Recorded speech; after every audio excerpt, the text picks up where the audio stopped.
ध्यान तो बस एक साक्षी भाव बन जाना चाहिए। अपने को ही ना जाना और सबको जान लिया, इस जानने का कोई मूल्य नहीं।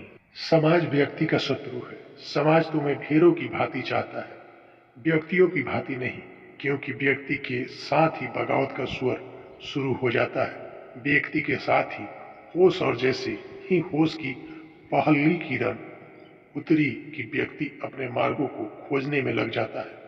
फिर वह भीड़ के पीछे नहीं चलता। कितनी भी सुंदर राजपथ हो, कितना साफ सुथरा हो, फिर भी वह भीड़ की पीठ के साथ नहीं चलता। वह अपना रास्ता बनाना शुरू करता है।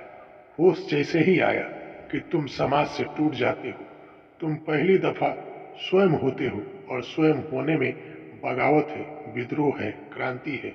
इसलिए कोई समाज, तुम बुद्ध की बात सुनते ही नहीं। तुम बुद्धू पुरोहितों के चक्र में पड़ जाते हो, और बुद्धू पुरोहित को तुम्हारी मुक्ति से कोई परियोजना नहीं। उसका प्रयोजन है तुम्हारे शोषण से। तुम्हारे शोषण पर वह जीता है। सुंदर उसके शब्द है, वेद उसे कंठस्थ है, कुरान उसे याद है, पर उतनी ही जैसे तोते को याद हो जाए। बस तोता पटतंत्र से ज्यादा कुछ भी नहीं है। उसके प्राणों में कहीं भी उपनिषेधों की गूंज नहीं है। उसके जीवन में कहीं धाम पद का कोई अनुभव नहीं है। उसकी श्वास में अभिज्ञान की कोई अभिलाषा नहीं है, और ना उसके हृदय से अभी जाना है कि परमात्मा क्या है। उसने तो धर्म को ही मनुष्य के ऊपर हावी होने का एक कारगर उपाय समझ रखा है। ध्यान भीतर का स्नान है। जैसे शरीर ताजा हो जाता है, स्नान के बाद धूल कूड़ा कचरा शरीर से बह जाता है, स्वच्छता आ जाती है, ऐसे ही ध्यान भीतर का, अंतर आत्मा का स्नान है। और भीतर जब ताजा हो जाता है, तब कैसी अशांति, तब कैसा दुख, कैसी चिंता, तब तुम पुलकित हो जाते हो, प्रफुल्लित होते हो। तुम्हारे पैरों में घुंघरू बन जाते हैं। तुम्हारा जीवन एक नृत्य हो जाता है।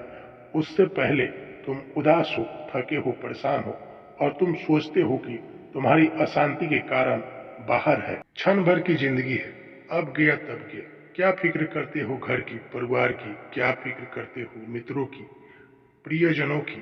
एक ही बात की फिक्र करो कि तुम अपना गीत गाकर जाओगे, कि तुम अपना नृत्य नाच कर जाओगे, कि तुम अपना सुगंध बिखेर के जाओगे, कि मरते समय तुम्हें यह अपराध भाव ना लगे कि मैं अपनी जिंदगी अपने ढंग से ना जी सका। अपने दिए खुद बनो, अपने माझी खुद बनो, किसी और के कंधे का सहारा ना लेना। खुद खाओगे तो तुम्हारी भूख मिटेगी, खुद पियोगे तो तुम्हारी प्यास मिटेगी। सत्य को स्वयं जानोगे तो तुम केवल तो ही संतोष की बीना तुम्हारे भीतर बजेगी।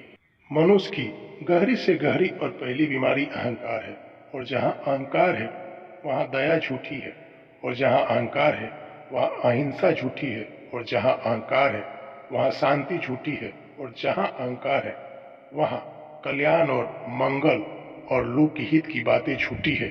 क्योंकि जहाँ अहंकार है वहाँ से सारी की सारी चीजें अहंकार के आभूषण के अतिरिक्त और कुछ भी नहीं। अहंकार हमारी बेहोशी है, क्योंकि वो हमें जगत के प्रति तथात्मक नहीं होने देती। हमारे प्रोजेक्शंस को ही वह जगत पर थोप देती है। हमको नहीं देखने देती कि जगत कैसा है। हम अपने को ही जगत पर थोप लेते हैं। हम सब वही देखते रहते हैं जो हमारा अहंकार हमें दिखलाता है, वही सोचते रहते हैं जो सोचने के लिए मजबूर करता है, वही मान लेते हैं जो अहंकार हमें हमसे करवाना चाहता है। तथ्य को हम देखना ही नहीं जानते। तथ्य को केवल वही देख सकता है जिसके भीतर अहंकार का कोई अभिभूति नहीं हो। दोस्तों, वीडियो अच्छी लगे तो मेरे इस चैनल को लाइक और सब्सक्राइब जरूर करें।